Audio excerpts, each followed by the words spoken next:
بسم اللہ الرحمن الرحیم۔ قسط نمبر 39، آزمائشیں ہی آزمائشیں۔ حضرت صفوان بن امیہ رضی اللہ عنہ فتح مکہ کے بعد اسلام لائے تھے۔ ایک روز انہوں نے حضرت ابو فقیہ رضی اللہ عنہ کو گرم ریت پر لٹا رکھا تھا۔ ایسے میں حضرت ابو بکر صدیق رضی اللہ عنہ اس طرف سے گزرے۔ اس وقت صفوان بن امیہ رضی اللہ عنہ یہ الفاظ کہہ رہے تھے: اسے ابھی اور عذاب دو، یہاں تک کہ محمد صلی اللہ علیہ وسلم یہاں آ کر اپنے جادو سے اسے نجات دلائیں۔ حضرت ابو بکر صدیق رضی اللہ عنہ نے اسی وقت صفوان بن امیہ رضی اللہ عنہ سے انہیں خرید کر آزاد کر دیا۔ اسی طرح حضرت زنیرہ رضی اللہ عنہا نامی ایک عورت کو مسلمان ہونے کی بنیاد پر اس قدر خوفناک سزائیں دی گئیں کہ وہ بیچاری اندھی ہو گئیں۔ ایک روز ابو جہل نے ان سے کہا: جو کچھ تجھ پر بیت رہی ہے یہ سب لات و عزیٰ کر رہے ہیں۔ یہ سنتے ہی حضرت زنیرہ رضی اللہ عنہا نے کہا: ہرگز نہیں، اللہ کی قسم، لات اور عزیٰ نہ کوئی نفع پہنچا سکتے ہیں اور نہ کوئی نقصان۔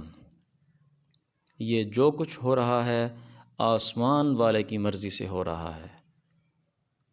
میرے پروردگار کو یہ بھی قدرت ہے کہ وہ مجھے آنکھوں کی روشنی لوٹا دے۔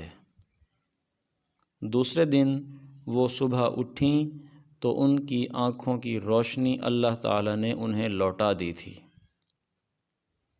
اس بات کا جب کافروں کو پتہ چلا تو وہ بول اٹھے: یہ محمد صلی اللہ علیہ وسلم کی جادوگری ہے۔ حضرت ابو بکر صدیق رضی اللہ عنہ نے انہیں بھی خرید کر آزاد کر دیا۔ انہوں نے حضرت زنیرہ رضی اللہ عنہا کی بیٹی کو بھی خرید کر آزاد کیا۔ اسی طرح نہدیہ نام کی ایک باندی تھیں، ان کی ایک بیٹی بھی تھی۔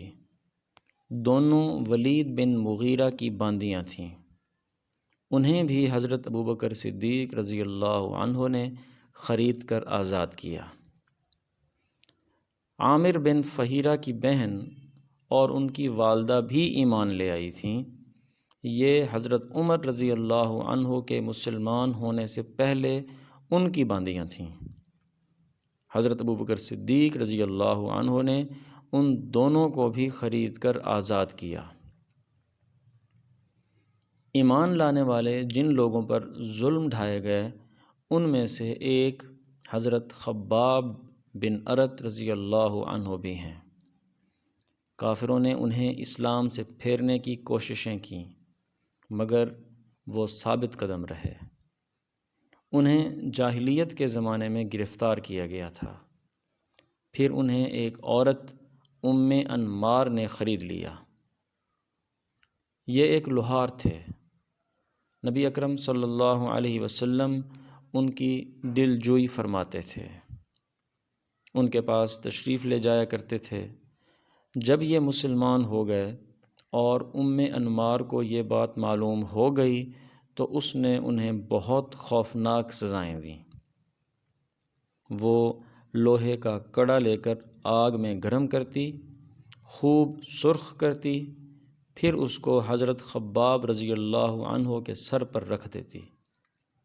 آخر حضرت خباب رضی اللہ عنہ نے آپ صلی اللہ علیہ وسلم سے اپنی مصیبت کا ذکر کیا تو آپ صلی اللہ علیہ وسلم نے ان کے لیے دعا فرمائی۔ نبی اکرم صلی اللہ علیہ وسلم کی دعا کے فوراً بعد اس عورت کے سر میں شدید درد شروع ہو گیا۔ اس سے وہ کتوں کی طرح بھونکتی تھی۔ آخر کسی نے اسے علاج بتایا کہ وہ لوہا تپا کر سر پر رکھوائے۔ اس نے یہ کام حضرت خباب بن ارت رضی اللہ عنہ کے ذمے لگایا۔ اب آپ وہ لوہا خوب گرم کر کے اس کے سر پر رکھتے۔ حضرت خباب رضی اللہ عنہ فرماتے ہیں کہ ایک روز میں حضور نبی کریم صلی اللہ علیہ وسلم کی خدمت میں گیا، اور یہ وہ زمانہ تھا جب ہم پر خوب ظلم کیا جاتا تھا۔ میں نے آپ صلی اللہ علیہ وسلم سے عرض کیا، اے اللہ کے رسول، کیا آپ ہمارے لیے دعا نہیں فرماتے؟ میرے یہ الفاظ سنتے ہی آپ صلی اللہ علیہ وسلم سیدھے ہو کر بیٹھ گئے، آپ کا چہرہ مبارک سرخ ہو گیا۔ پھر آپ صلی اللہ علیہ وسلم نے فرمایا، تم سے پہلی امت کے لوگوں کو اپنے دین کے لیے کہیں زیادہ عذاب برداشت کرنا پڑے۔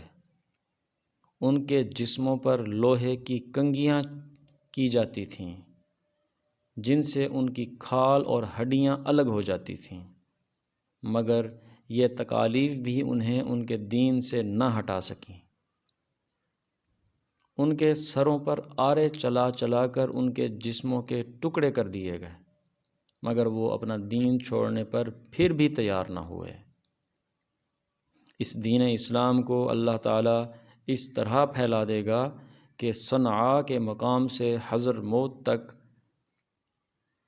جانے والے سوار کو سوائے اللہ تعالیٰ کے کسی کا خوف نہیں ہوگا، یہاں تک کہ چرواہے کو اپنی بکریوں کے متعلق بھیڑیوں کا ڈر نہیں ہوگا۔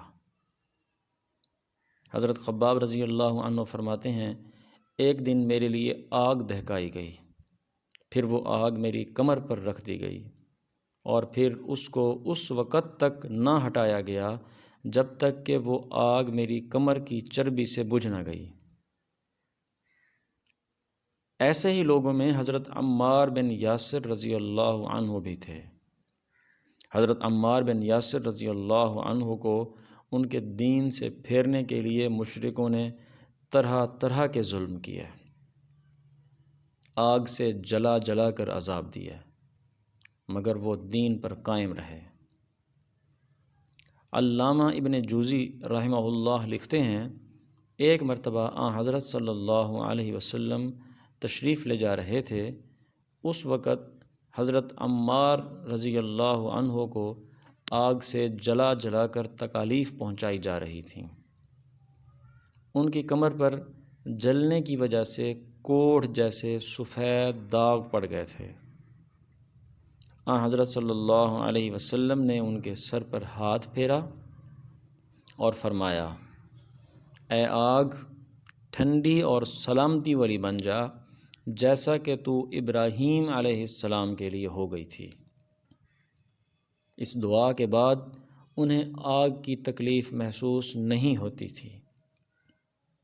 حضرت ام ہانی رضی اللہ عنہا کہتی ہیں کہ حضرت عمار بن یاسر، ان کے والد یاسر، ان کے بھائی عبداللہ اور ان کی والدہ سمیہ رضی اللہ عنہم، ان سبھی کو اللہ کا نام لینے کی وجہ سے سخت ترین عذاب دیے گئے۔ ایک روز جب انہیں تکالیف پہنچائی جا رہی تھیں تو نبی کریم صلی اللہ علیہ وسلم اس طرف سے گزرے۔ آپ صلی اللہ علیہ وسلم نے ان کی تکالیف کو دیکھ کر فرمایا، اے اللہ، آل یاسر کی مغفرت فرما۔ ان کی والدہ حضرت سمیہ رضی اللہ عنہا کو ابو جہل کے چچا حذیفہ بن مغیرہ نے ابو جہل کے حوالے کر دیا، یہ اس کی باندی تھیں۔ ابو جہل نے انہیں نیزہ مارا جس سے وہ شہید ہو گئیں۔ اس طرح اسلام میں انہیں سب سے پہلی شہید ہونے کا اعزاز حاصل ہوا۔ آخر انہی مظالم کی وجہ سے حضرت عمار رضی اللہ عنہ کے والد یاسر رضی اللہ عنہ بھی شہید ہو گئے۔ سیرت کا یہ خوبصورت سلسلہ جاری ہے۔ آپ سے گزارش ہے کہ چینل کو سبسکرائب کریں، ویڈیو کو لائک کریں اور اسے دوستوں تک پہنچائیں۔ چینل کے ساتھ جڑے رہیے، انشاءاللہ اگلی ویڈیو جلد ریلیز ہوگی۔ آپ کے تعاون کا شکریہ، جزاک اللہ۔